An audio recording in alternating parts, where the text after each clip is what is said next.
സംഘം എന്ന cinema Dennis ഹിറ്റാക്കി മാറ്റിയ സമയമായിരുന്നു അത്.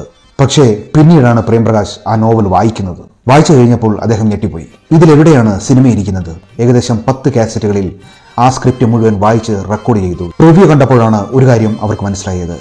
റിലീസിന് തിയേറ്ററുകൾ ബുക്ക് ചെയ്യുന്നതിന്റെ ഭാഗമായി ഒരാഴ്ച മാത്രമാണ് തിയേറ്റർ ഉടമകളോട് അരുമമണി ചോദിച്ചത്. നമസ്കാരം. മലയാള സിനിമയുടെ എക്കാലത്തെയും പ്രിയപ്പെട്ട തിരക്കഥാകൃത്താണ് ഡെന്നീസ് ജോസഫ്. ഡെന്നീസ് ജോസഫിന്റെ ഏറ്റവും അടുത്ത ബന്ധുവും നിർമ്മാതാവുമായ പ്രേംപ്രകാശ് സിനിമകളിലൂടെ സാമ്പത്തിക പരാജയം ഏറ്റുവാങ്ങി നിൽക്കുന്ന സമയത്താണ് അദ്ദേഹത്തെ സമീപിക്കുന്നത്. എനിക്ക് രക്ഷപ്പെടാൻ ഒരു ഹിറ്റ് ചിത്രം വേണം, ഇതായിരുന്നു അദ്ദേഹത്തിന്റെ ആവശ്യം.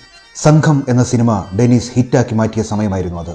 അത്തരത്തിൽ ഒരു ഹിറ്റാണ് പ്രേംപ്രകാശും പ്രതീക്ഷിക്കുന്നത്. പക്ഷേ സംഘം പോലെ മറ്റൊന്ന് ഡെന്നീസ് ജോസഫിന് തീരെ താല്പര്യമില്ലായിരുന്നു. അങ്ങനെ ഇരിക്കുമ്പോഴാണ് അദ്ദേഹത്തിന്റെ കണ്ണിൽ മുട്ടത്ത് വർക്കിയുടെ വേലി എന്ന നോവൽ പെടുന്നത്. സത്യത്തിൽ അത് പ്രസിദ്ധമായതോ പേരെടുത്തതോ ആയ ഒരു നോവലായിരുന്നില്ല. പക്ഷേ ഡെന്നീസ് ജോസഫിന് എന്തോ ഒരു തോന്നൽ അതൊരു കിടിലൻ സിനിമയാക്കി മാറ്റാൻ പറ്റുമെന്ന്.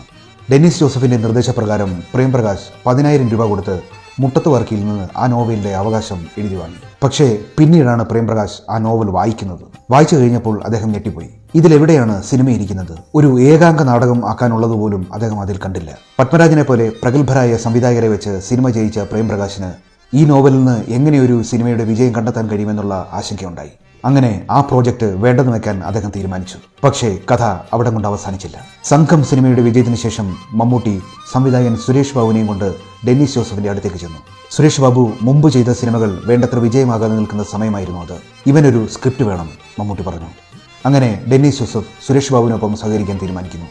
പ്രേംപ്രകാശ് കൊള്ളില്ല എന്ന് പറഞ്ഞ മൂലയിലിട്ട വേലി എന്ന നോവലിന്റെ അവകാശം വീണ്ടും 10,000 രൂപ കൊടുത്ത് അരോമ മണിക്ക് വേണ്ടി സുരേഷ് ബാബു തിരികെ എഴുതി വാങ്ങി. ആ സമയത്ത് ഡെന്നീസ് ജോസഫ് വിജയ കുതിപ്പിലായിരുന്നു. മമ്മൂട്ടി സൂപ്പർ ഹീറോയും, അതുകൊണ്ട് തന്നെ അരോമ മണിക്ക് വേറൊന്നും ആലോചിക്കേണ്ടി വന്നില്ല. അങ്ങനെ ആ നോവലിനെ അടിസ്ഥാനമാക്കി തിരക്കഥയൊരുങ്ങാൻ തുടങ്ങി. സുരേഷ് ബാബു ചേർത്തലക്കാരനാണെങ്കിലും താമസം തിരുവനന്തപുരത്താണ്. അതുകൊണ്ട് തന്നെ കോട്ടയം ഭാഷയെക്കുറിച്ചോ അവിടുത്തെ സംസ്കാരത്തെക്കുറിച്ചോ അദ്ദേഹത്തിന് വലിയ ധാരണ ഉണ്ടായിരുന്നില്ല. സഹായത്തിനായി വേണു ബി നായരെയും സുരേഷ് ബാബുവിനെയും കൂടെയിരുത്തിയാണ് ഡെന്നീസ് ജോസഫ് തിരക്കഥ എഴുതാൻ ആരംഭിച്ചത്.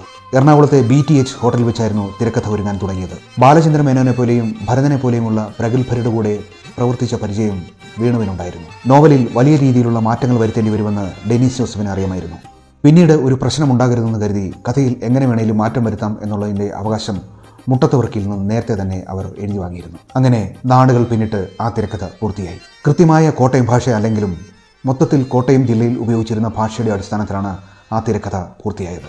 സുരേഷ് ബാബുവിന് കോട്ടയം ഭാഷ അത്ര വശമില്ലാത്തതിനാലും തിരക്കുകൾ കാരണം ഡെന്നീസ് ജോസഫിന് ഷൂട്ടിങ്ങിൽ ആദ്യാവസാനം പങ്കെടുക്കാൻ പറ്റാത്ത സാഹചര്യം ആയിരുന്നതിനാലും മമ്മൂട്ടിയുടെ നിർദ്ദേശപ്രകാരം ഏകദേശം 10 കാസറ്റുകളിൽ ആ സ്ക്രിപ്റ്റ് മുഴുവൻ വായിച്ച് റെക്കോർഡ് ചെയ്തു ഡെന്നീസ് ജോസഫ്. ഈ കാസറ്റ് വെച്ച് സുരേഷ് ബാബു കോട്ടയം ഭാഷ ഏകദേശം പഠിക്കുകയും ഷൂട്ടിങ്ങിന് വേണ്ട നിർദ്ദേശങ്ങൾ കൊടുക്കുകയും ചെയ്തു. തിരുവനന്തപുരത്തെ അമ്പൂരി എന്ന മലയോര പ്രദേശത്താണ് ഷൂട്ടിംഗ് പുരോഗമിച്ചത്. അങ്ങനെ വലിയ ചിലവുകളൊന്നുമില്ലാതെ സുരേഷ് ബാബു ഷൂട്ടിംഗ് പൂർത്തീകരിച്ചു. എഡിറ്റിംഗും ഡബ്ബിങ്ങും പൂർത്തിയാക്കി പശ്ചാത്തല സംഗീതം മാത്രം ബാക്കി നിൽക്കുന്ന സമയം AVMലെ പ്രിവ്യൂ തിയേറ്ററിൽ പശ്ചാത്തല സംഗീതത്തിനായി സിനിമയിട്ടു.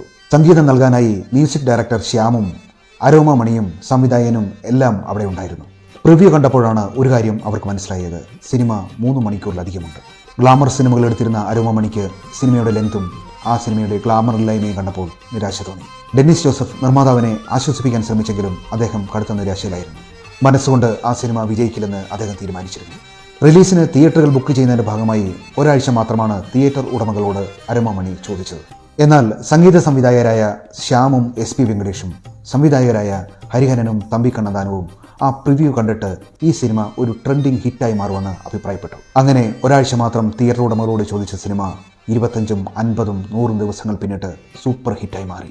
ഡെന്നീസ് ജോസഫ് തിരക്കഥയൊരുക്കി TS സുരേഷ് ബാബു സംവിധാനം ചെയ്ത് മമ്മൂട്ടിയും രഞ്ജിനിയും ഇന്നസെന്റും KP ലളിതയും ബാബു ആന്റണിയും പ്രതാപ് പോത്തനും അണിനിരുന്ന മുട്ടത്ത് വർക്കിയുടെ വേലി എന്ന നോവലിലെ 2 പേരുകളിൽ നിന്ന് മാത്രം പിറന്ന 1990 മാർച്ച് 15 റിലീസ് ചെയ്ത സുനിത പ്രൊഡക്ഷൻസിന്റെ 117 മിനിറ്റുകളുള്ള സൂപ്പർ ഹിറ്റ് ചിത്രം കോട്ടയം കുഞ്ഞച്ചൻ.